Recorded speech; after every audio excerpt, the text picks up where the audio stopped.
Hello and welcome back to Seconds Out. My name is Ayman Khan, here today with Sajid Abid, who is fighting for the English title final eliminator with Michael Sakyi on March the 11th.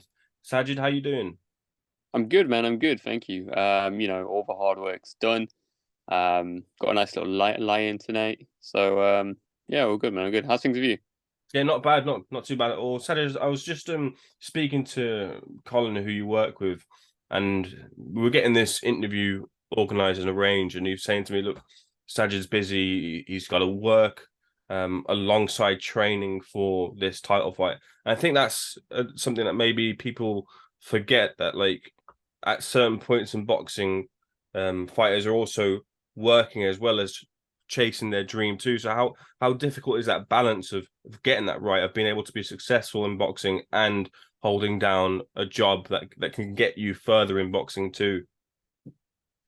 Yeah, as you can imagine, it is incredibly draining. Not only do I work a 9 till 5, like you said, I train twice a day, three at times, and I also train people as well. So I teach people how to box. So trying to fit all that into one day and remain sane. It's been difficult, but I've been lucky with the people around me who, you know, I spend God knows how many days, weeks, or even months not seeing people who I care about, and they've been incredibly understanding and supporting. So that gives me a drive to keep pushing. I hear you. You've got that drive. The drive culminates on Mm. March 11th. We'll get to that in a second. You had one fight last year. I imagine for a boxer, I know you've got a lot on, but maybe disappointed to have just had the one last year. Yeah, 100%. I mean, some things were out of our control. I was supposed to fight Mikey last November, but he pulled out due to illness. So, I'm glad he's made a full recovery and we can get this fight cracking. And where do you feel you are right now with your career? You've got this title eliminator, so it seems Mm. like the English title is in your focus right now. But in terms of where you are in your career and where you want to be, where do you feel you are right now? Um, Ideally, if everything went smoothly, the perfect situation would have been to be fighting for the English title last year. But with everything that's happened, you know, things happen. You can't really moan about it. So, I think at the moment, considering how a couple of years ago I was content with fighting for an area title, I'm quite happy with how things are going. I've been to the Middle East several times. Hmm. Now pushed for my first title, so I think I'm quite happy with how things are going right now.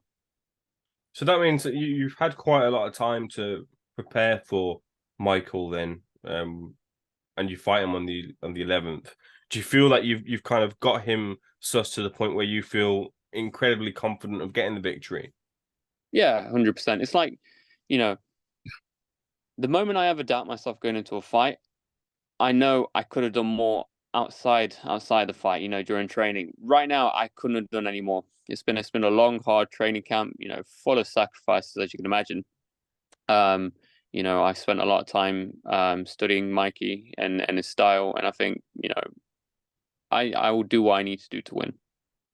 Yeah, you mentioned that you've boxed around the world. There's no place quite like York Hall, though. Do you like York Hall? Do you prefer York Hall to maybe the glitz and glamour of some of the other places that you box? You know what? There's a different feeling you get when you're in your call. As obviously a British fighter, to fight at the home ground of spiritual boxing, for British boxing, sorry. In your call, it's a different feeling altogether.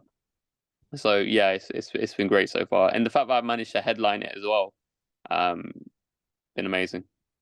And where do you feel the advantages that you have are going to play out in the ring when you face Michael? Basically, he made an unfortunate mistake of giving me longer to train for this fight. I was ready to fight him in November. I took probably a week or so out and then went back into camp ready for the next time. So that's going to play a massive effect. And I've already done 10 rounder.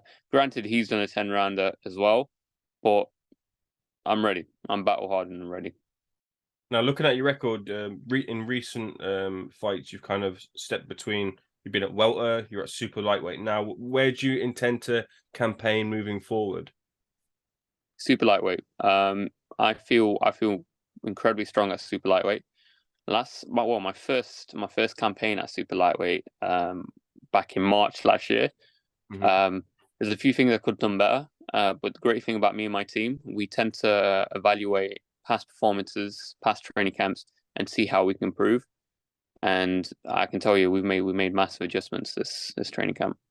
Sajid, I've got to ask you, both you and myself. I'm assuming a slight bit, but I'm pretty confident in my assumption here from Asian backgrounds. I wonder what you make of the current crop of Asian talent, including yourself, who are looking to get world titles or be in the spotlight right now. And as Ayman Khan has retired, moved out of the frame, there seems to be an opportunity for Asian talent to kind of grab that flag and fly it right now.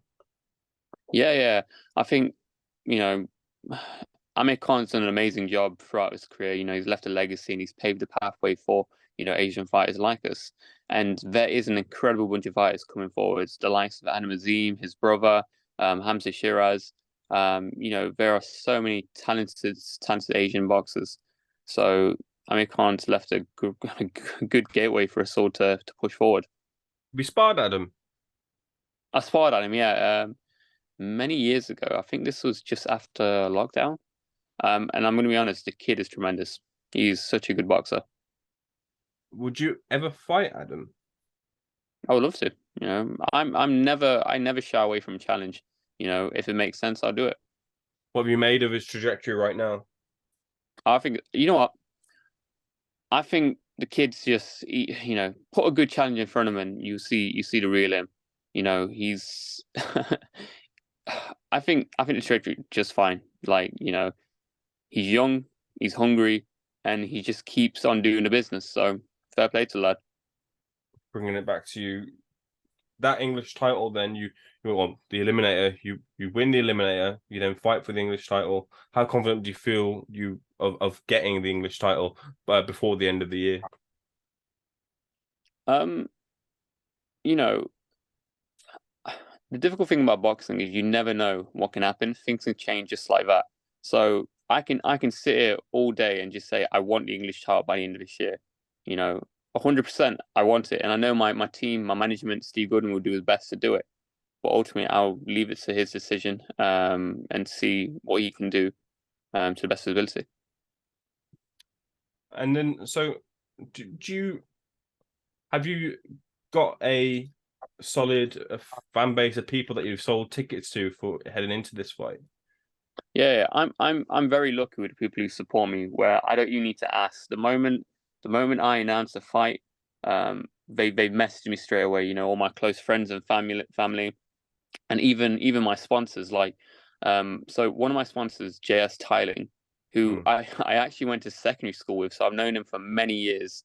And the fact that I've seen the amount of hard work he does to build his business, and now he's a successful tiling company that's working nationwide. To have someone like that believe in me and my hard work, it's great to have support like that. The ability to sell tickets in this current climate as well, with what's going on, is incredible at any level of the sport too. I'm just wondering as well, speaking of that English title, Lucas Ballingle is the champion. I wonder what you kind of, if he's been on your radar at all, specifically, and what you make of him as a fighter. Yeah, I mean, I watched him against Boy Jones Jr. I wasn't too impressed, mainly because Boy Jones came in with a pretty one-dimensional tactic, and Lucas Ballingle kind of picked him off. So, in my opinion, it looked like an easy fight for Lucas. That's just my opinion. But, no shade on Boy Jones. He's a good fighter. But on the night, it just wasn't his night. So, the thing is, Lucas initially was a lightweight, so he stepped up to super light. So I'm thinking with my, naturally I walk around quite a lot heavier.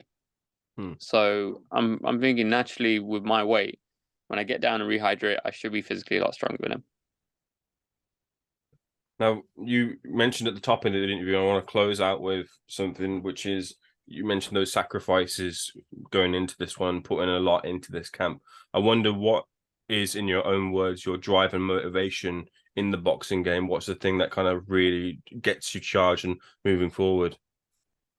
Yeah, the thing is, I'm I'm a family man.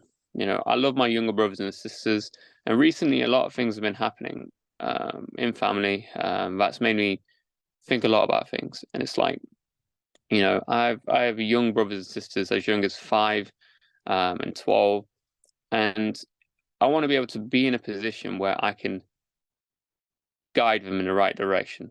You know, I want to use boxing as a way for them to look up to me, you know, and then put them in a good position with that, you know, along with my parents as well. So, you know, my family are my drive. That's very well said, Sajid. And that all starts with, hopefully, from your perspective, a win on the 11th of March against Michael Sakyi. Sajid, for people watching this interview, where can they find you on social media to follow your journey? Instagram, pretty simple. It's just Sajid Abid. Facebook, Sajid Abid.